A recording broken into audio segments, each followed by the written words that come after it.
Complete করা হয়েছে। 10টা লুপ লাগানো হয়েছে।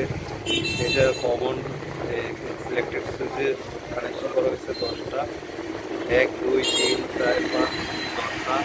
তারপর এটা হলো একটা ফিউজের মাধ্যমে সুইচের কানেকশন করা হয়েছে। এটা মেইন লাইনের লগে কানেকশন হবে, একটা মেইন লাইনের সাথে আরেকটা এদিকে আছে প্রাইমারি। এটা প্রাইমারির কানেকশন। এই প্রাইমারির এটা ফিউজে ডাইরেক্ট ফিউজের ভিতরে মেইন লাইনে যাব। এই একটা মেইন লাইন আর এদিকে একটা রেগুলেটর একটা মেইন লাইন, এই দুইটা মেইন লাইন হবে। আর ডিসি এদিকে, এই ডিসির কানেকশন হয়ে গেছে। এটা 14 নম্বর তার ডিসি। এদিকে এইটার মাধ্যমে আমাদের 60 ভোল্ট বাহির হবে। তো এখন আমরা এটা এদিকে সেটিং করব। এদিকে একটা ফ্যান আছে আর এদিকে ডিসি ভোল্ট আছে 12 ভোল্টের ফ্যানটা চলবে, 12 ভোল্টের মাধ্যমে ফ্যানটা চলতেছে। হ্যাঁ, আর এটা একটা মিটার, এদিকে একটা মিটার। এদিকে ইলেকট্রিক সুইচটা লাগবে, লেখা আছে 1 2 3 4 5 6 7 8 9 10। এই রেগুলেটরটা মানে যত উপরে যাবে তত ভোল্টেজ পাবে, যত নিচে আসবে ভোল্টেজ এটা ড্রপ দেবে, কমবে। তো এটা দিয়ে সেটিং করা হয়। ইজি বাইক বা অটো রিক্সা এটা চার্জারের জন্য, ব্যাটারি চার্জারের জন্য ব্যবহৃত হয় এবং এটা সেটিং করে ব্যাটারির ভিতরে চার্জিং দেওয়া হয়। এটা যে জায়গাতে ভোল্টেজ অনেক সময় 230 ভোল্টেজ ফুল থাকে না, কম বেশ থাকে, তো এইটার মাধ্যমে একটু সিলেক্টেড করে নিতে হয়।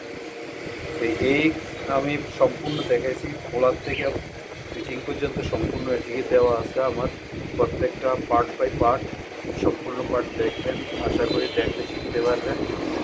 আমি ব্যাটারি ইজি বাইক অটো রিক্সার আমি চার্জার, এই ব্যাটারি চার্জারটা আমি ঠিক করে করে দিলাম।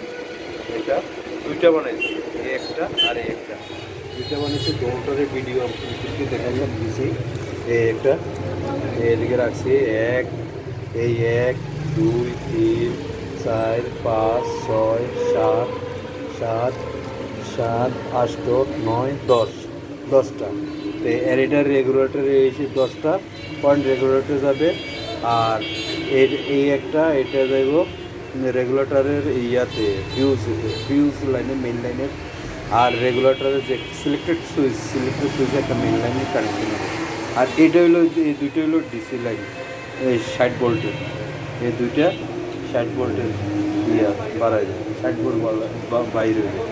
তো এটার এইসব 6টা কানেকশন রাখার কারণ হইল এক জায়গার এক ভোল্টেজ, আর যে ভোল্টেজের দরকার চার্জ করার লেগে এটা এদিকে হাই লো মিডিয়াম সব কিছু করা যাবে। এটা মানে যত কম হবে এত ভোল্টেজ, যত কমের দিকে আসবে, মানে এদিকে যত উমসের কমের দিকে আসবে এতই ভোল্টেজ কমবে। আবার যত উমস বাড়তি হবে মানে উপরের দিকে যাবে, যেমন 10-এ আসবে তখন ভোল্টেজ হাই হবে, 9-এ যাবে একটু কমবে, 8-এ যাবে আর একটু কমবে, এইভাবে চলবে।